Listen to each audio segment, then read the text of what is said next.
আপনাদের প্রতি আহ্বান জানাই, সংযম বজায় রাখুন, অপপ্রচার বা গুজবে কান দেবেন না। ফ্যাসিস্ট টেররিস্টরা যারা অস্থিরতা সৃষ্টি করতে চায়, আমরা অবশ্যই ঐক্যবদ্ধ হয়ে তাদের মোকাবেলা করব, তাদের ফাঁদে পা দেব না। পরাজিত ফ্যাসিস্ট শক্তি এদেশের পবিত্র মাটিতে আর কোনো দিন ফিরে আসবে না। প্রিয় দেশবাসী, আমাদের তরুণদের রক্ষা করুন, তাহলেই আমরা সবাই এবং আমাদের প্রিয় মাতৃভূমি রক্ষা পাবে। যারা দেশ ছেড়ে পালিয়ে গেছে তারা বুঝে গেছে তরুণ যোদ্ধারা তাদের পুনরুত্থানের পক্ষে ভীষণ রকম বাধা। এই অস্ত্রহীন, ভীতিহীন, ব্যক্তিগত স্বার্থ সম্বন্ধে সম্পূর্ণ উদাসীন দৈনন্দিন এই চেহারার ছেলে মেয়েদের নিয়ে তাদের সাংঘাতিক ভীতি। তাদের লক্ষ্য হলো নির্বাচন আসার আগেই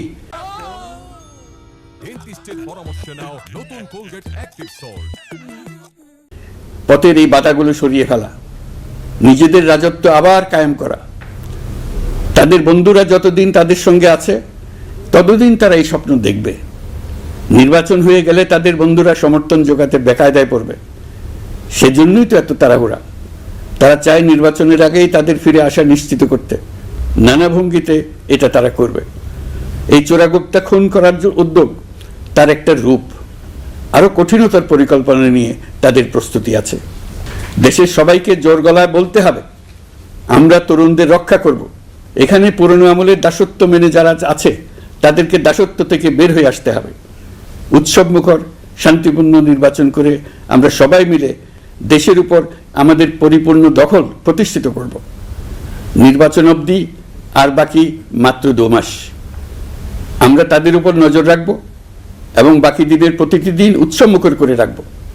যেহেতু আমাদের কিশোর কিশোরী, তরুণ তরুণীদের মনে কোনো ভয় ডর নেই, তাই তারা নির্বাচনের আগের 2 মাসের প্রতিটি মুহূর্তকে উৎসবমুখর করে রাখবে।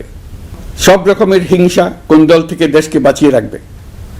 প্রিয় দেশবাসী, আপনারা জানেন জাতীয় নেত্রী, দেশের 3 বারের সাবেক প্রধানমন্ত্রী, গণতান্ত্রিক রাজনীতির অন্যতম শীর্ষ ব্যক্তিত্ব এবং বিএনপি চেয়ারপারসন বেগম খালেদা জিয়া বর্তমানে অসুস্থ অবস্থায় হাসপাতালে আছেন।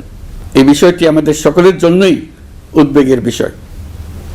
অন্তর্বর্তীকালীন সরকার বেগম খালেদা জিয়ার অসুস্থতার বিষয়টি শুরু থেকেই সর্বোচ্চ গুরুত্ব দিয়ে আসছে।